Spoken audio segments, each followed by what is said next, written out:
Hi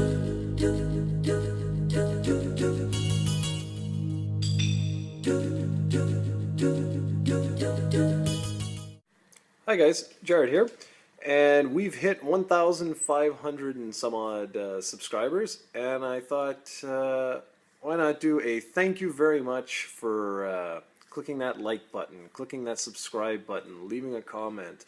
It means so much to us that you guys are joining us on this little journey that we're taking, all about, talking about games and writing reviews and video reviews and features and all this jazz.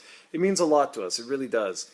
And I plan to do like a thank you video every time we hit a milestone like that. 1,500 people might not seem like much in the greater scheme of things with YouTube, where you got people, like 20 million subscribers and stuff. But to me, and to all the guys here at COE, we just wanted to give you guys a heartfelt thank you. Really, thank you for joining us, and thanks for participating, thanks for subscribing, thanks for liking, thanks.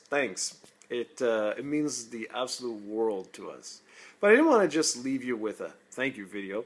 I know you guys typically like to, just talk about games. So let's talk a little bit about Microsoft right now. I'm not going to, go over what everyone else has gone over a million times about all the restrictions and everything like that. No, I thought it would be a more interesting idea to basically look at some ground control. Over the weekend, the pre-orders for the PlayStation 4 and the Xbox One went live. Big, huge retailers like Best Buy, Amazon, there's that GameSpot and EB Games and all that jazz. And we have a clear winner. Pretty much by a landslide, the PlayStation 4 has been dominating the pre-order charts. So the question is now, what does Microsoft do from this point forward? Well, they're going to do something. Microsoft's never been dominant in the world market. That's why Sony was able to pretty much catch up and then eventually surpass the Xbox 360 in global sales, even though the system was released 1 year after the Xbox 360. So what this means is North America is a critical market for Microsoft. It's basically their market. If they lose this market, they have no chance of coming back when you take the world market into account. Because Europe really likes Sony, and Japan, well, it's a no-brainer. That's basically Sony's home turf, and they don't stand the chance there, Microsoft. So let's look at this. What can Microsoft do? Now, I know a lot of people, they're like, they can just flip a switch and they can just go head-to-head against Sony. Well, it's not that simple. They can do a lot of stuff, a lot of changes, because most of the restrictions that they've applied to the Xbox One are software related. They're not hardware related, which means they're not built right into the box. There is like a little deep, little switch or something like that that they can switch around the software not to require certain things. So let's look at these things. Like, realistically, what do you guys expect Microsoft to do to answer what's going on? Now, I know right now Microsoft probably is like, okay, well, we're going to release the Xbox One as is. We have the software that we deem necessary in order to move this platform. We still have our Halo and other franchises that are strong enough to stand on their own, but they're not oblivious to the fact that, they were inundated with millions of people around the world saying they didn't like the restrictions and whatnot. So realistically, I think the requirement for a 24-hour check-in is going to stay. I don't think they're going to do away with that because they want you online. A lot of their PR is centered around cloud gaming and adaptive artificial intelligence, in the sense how, because we're always going to be online, artificial intelligence could be programmed around that they could basically adapt better to the way that we play our games. And that's very exciting. I mean, it's just the messaging that Microsoft gave us was very cumbersome and all over the place. So I think the online requirement will most likely stay.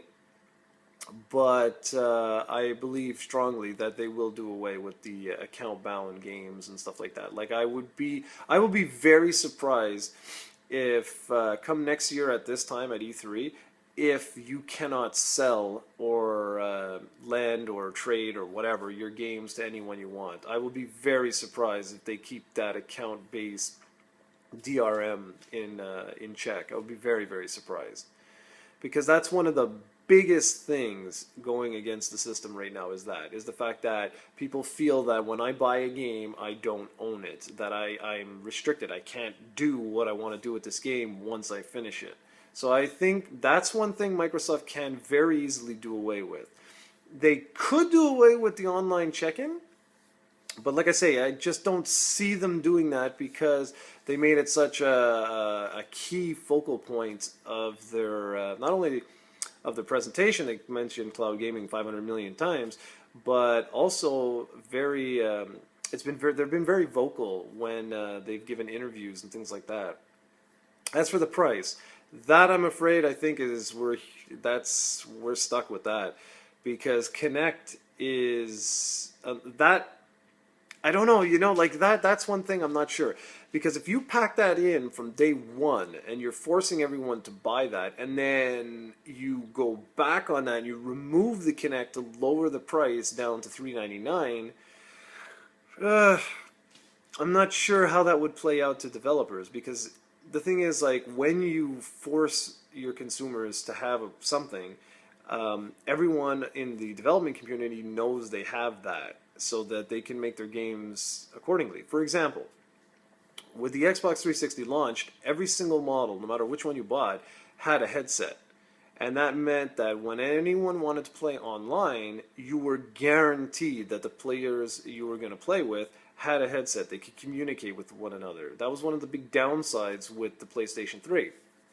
There were many, many people who didn't have headsets when you went online, and that could be a little cumbersome and a little annoying. So, like I say, I mean, it's possible that Microsoft could make another model of the Xbox One without a Kinect, but doing so would really alter the company's strategy, especially with their movies and entertainment. So that's pretty much what I wanted to just talk about, just very lightly, saying that, I think they will do away with the some restrictions, but other ones I'm not so sure it's possible. But I'm kind of curious what you guys say. Realistically, what would it take for you to buy an Xbox One? If you're on the PlayStation 4 bandwagon, or you're one of the people who are, doing the rally cries for the Xbox One, saying how, like, against DRM and all this sort of stuff, what would it take? What will it take for you to go down and plunk down $500 for an Xbox One? I'd really like to hear you. All right, I think that's good enough. That's a nice 8-minute video. It should be around. So thank you very much for watching. Thank you so much to the 1,500 plus people who have subscribed to us. This is just the beginning. We've got so much content coming up. I mean, there's only a couple of us on the site there that are really, really active. So it does take a little bit of time in order to pump out like quality video reviews and such. But they're all in the works. And again, thank you so much for your continued support, and keep it locked to ProjectCoe.com.